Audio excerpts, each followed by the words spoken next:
जरा ईमानदारी से सोचिए, क्या आप आज वही इंसान हैं जो आप 7 साल पहले थे? क्या आपके सोचने का तरीका, आपके डर, आपकी इच्छाएं, आपका प्रेम, आपका गुस्सा सब वैसा ही है? अगर आपका जवाब नहीं है तो ये वीडियो सिर्फ जानकारी नहीं बल्कि आपकी जिंदगी का नक्शा है।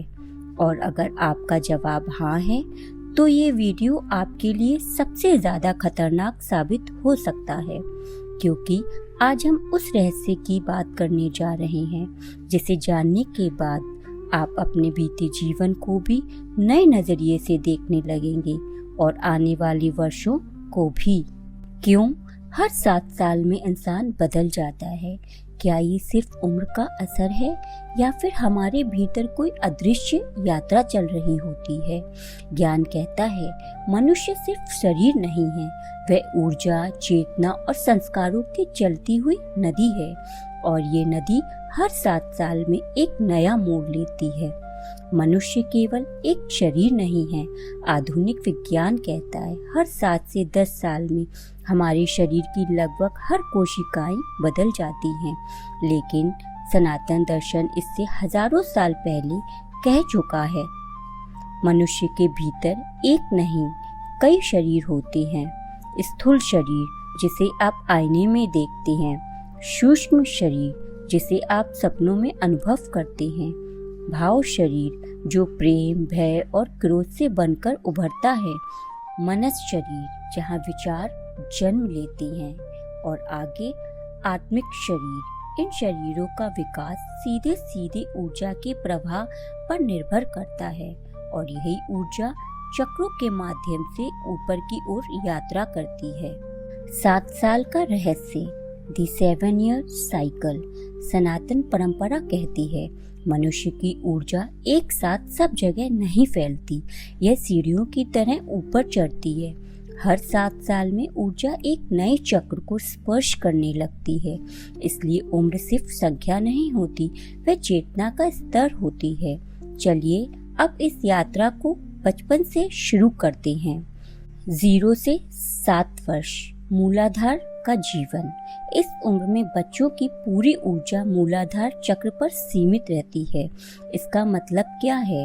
अस्तित्व की सुरक्षा, शरीर की जरूरतें, खाना, सोना, खेलना, माँ की गोद। बच्चा इस समय मैं कौन हूँ ये सवाल नहीं पूछता। उसके लिए जीवन का अर्थ है जीवित रहना। इस उम्र में अगर बच्चा असुरक्षित माहौल में पले, डर, हिंसा, उपेक्षा देखे तो उसका मूलाधार जिंदगी भर अस्थायी रह सकता है। ऐसे लोग बड़े होकर भी हर समय डर में जीते हैं। पैसे का डर, रिश्ते खोने का डर, अकेले रह जाने का डर। 7 से 14 वर्ष, स्वाधिष्ठान का उदय। अब ऊर्जा मूलाधार से ऊपर उठकर स्वाधिष्ठान चक्र को छूने लगती है। यहीं से भावनाओं का जन्म होता है। पसंद, नापसंद, दोस्ती, जलन, तुलना, कल्पनाएं। यही वह उम्र है जब बच्चा खुद को दूसरे से तुलना करने लगता है।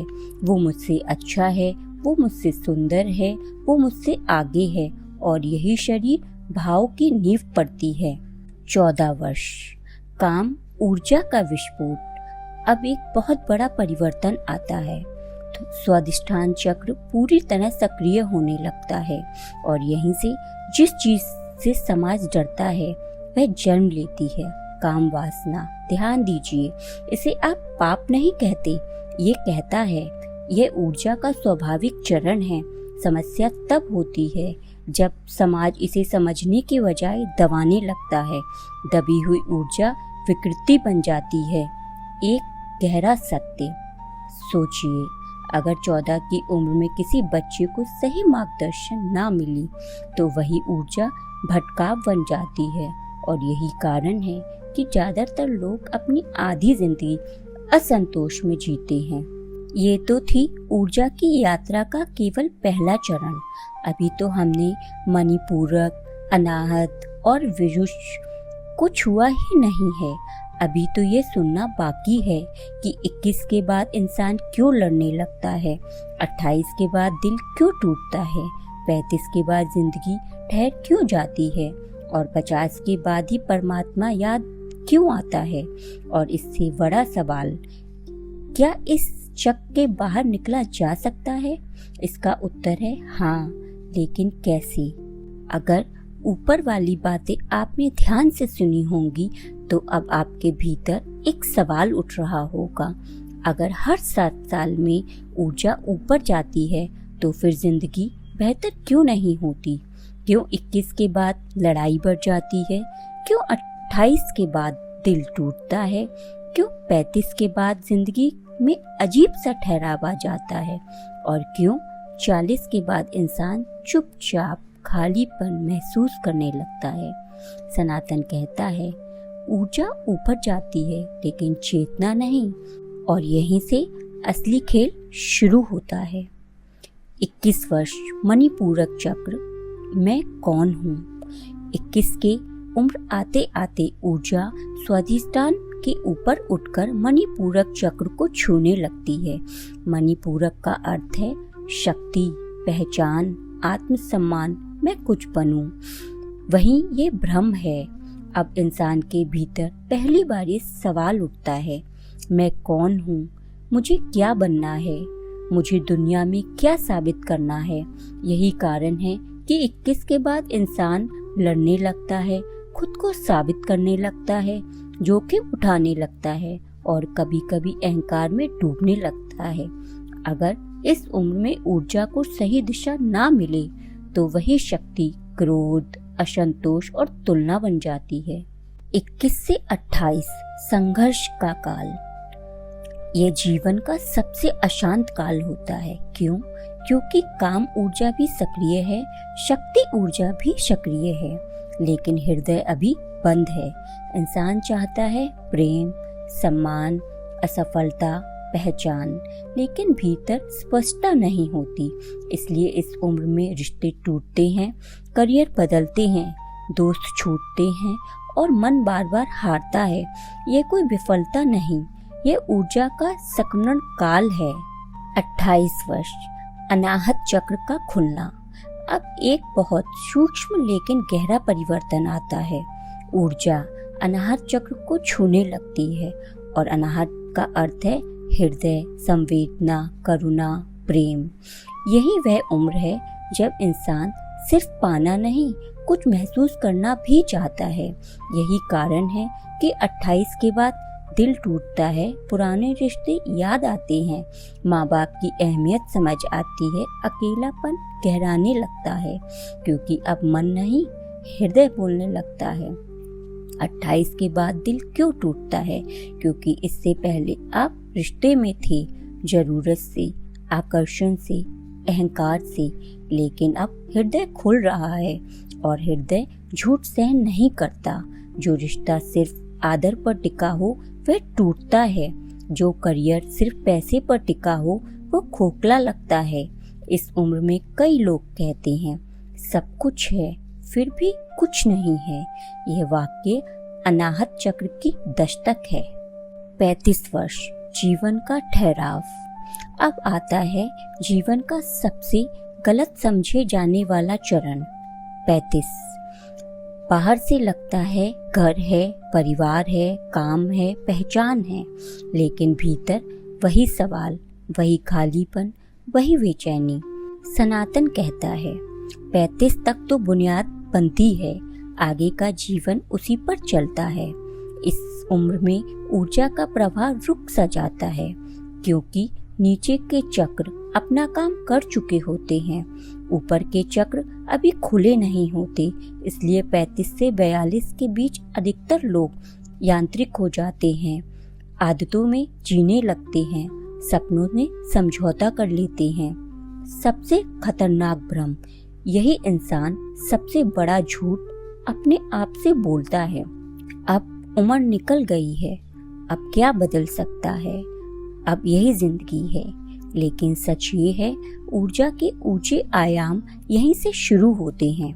लेकिन समाज से साधना नहीं सिखाई, स्कूल ने ध्यान नहीं सिखाया, परिवार ने मौन नहीं सिखाया, इसलिए ऊर्जा ऊपर नहीं जा पाती। 42 के बाद सोच बदलती है। अगर किसी तरह इंसान का हृदय पूरी तरह बंद हो तो 42 के बाद जीवन पर विचार शुरू होते हैं। मृत्यु का बोध आता है, स्थाई की तलाश होती है। यहीं से कुछ लोग धर्म की ओर मुड़ते हैं, लेकिन अधिकतर डर से, आदत से, समाज की वजह से, ना कि चेतना।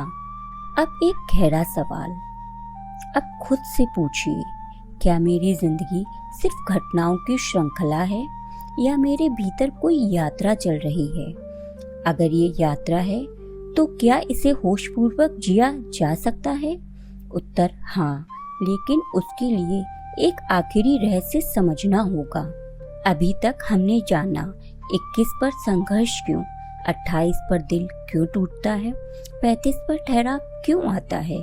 अब आखिरी और महत्वपूर्ण सवाल, 50 के बाद परमात्मा क्यों याद आता है? विरुष और आज्ञा चक्र क्या सच में खुलते हैं? और क्या 7 साल का यह चक्र तोड़ा जा सकता है? हम बात करेंगे साधना, गुरु कृपा और उस रास्ते की जहाँ उम्र नहीं चेतना बढ़ती है। अब एक आखिरी सवाल जिससे कोई नहीं बच पाता, अगर सब कुछ यही है तो फिर मैं कौन हूँ? ये सवाल अचानक नहीं आता, ये किसी किताब में नहीं आता, ये किसी प्रवचन में भी नहीं आता। वह सवाल उम्र के साथ बढ़ता है और अक्सर 50 के बाद जोर से दस्तक देता है। 49-50 के बाद क्या बदलता है? शरीर बहुत कुछ झेल चुका होता है, इच्छाएं थक चुकी होती हैं, सपने या तो पूरे हो चुके होते हैं या टूट चुके होते हैं, और तब पहली बार मनुष्य समझता है जो मैं ढूंढ रहा था वह बाहर नहीं था। इसे कहते हैं ऊर्जा का विशुद्ध चक्र तक पहुंचना।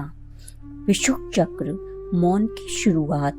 विशुद्ध का अर्थ है शुद्धता, मौन, सत्य, साक्षी भाव। यहाँ पहुंचने पर इंसान ज्यादा बोलना छोड़ देता है, साबित करना छोड़ देता है, लड़ना छोड़ देता है और पहली बार सुनना सीखता है। क्यों ज्यादातर लोग यहीं पर अटक जाते हैं? क्योंकि आदतें बहुत गहरी होती हैं। मन अभी नियंत्रण चाहता है, अहंकार अंतिम सांस तक बचा रहता है। इसीलिए 50 के बाद भी अधिकतर लोग पूजा तो करते हैं, नाम तो लेते हैं, लेकिन भीतर वही बेचैनी रहती है, क्योंकि ऊर्जा पहुंचती है, चेतना नहीं। आज्ञा चक्र, देखना सीखना। बहुत कम लोग की ऊर्जा आज्ञा चक्र तक पहुंचती है। यहाँ विचार धीमे हो जाते हैं, पहचान ढीली पड़ जाती है, मैं और मेरा कमजोर पड़ने लगता है, और यहीं एक चमत्कारी घटना घटती है। इंसान पहली बार अपने मन को देख पाता है। यही है ध्यान का अर्थ। ध्यान का अर्थ कुछ कर पाना नहीं है, ध्यान का अर्थ है देखना, क्रोध को देखना, भय को देखना, कामना को देखना, स्वयं को देखना, और जो देखा जाता है वह धीरे धीरे ढीला पड़ जाता है। शस्त्रार, जहाँ शब्द खत्म हो जाते हैं। शस्त्रार कोई अनुभव नहीं है, वह कोई रोशनी नहीं है, वह कोई सिद्धि नहीं है, वह अनुपस्थिति की पूर्णता है। यहाँ साधक नहीं रहता, यहाँ साधना नहीं रहती, लक्ष्य नहीं रहता, बस होना बचता है। अब सबसे बड़ा सवाल, क्या ये 7 साल का चक्र तोड़ा जा सकता है?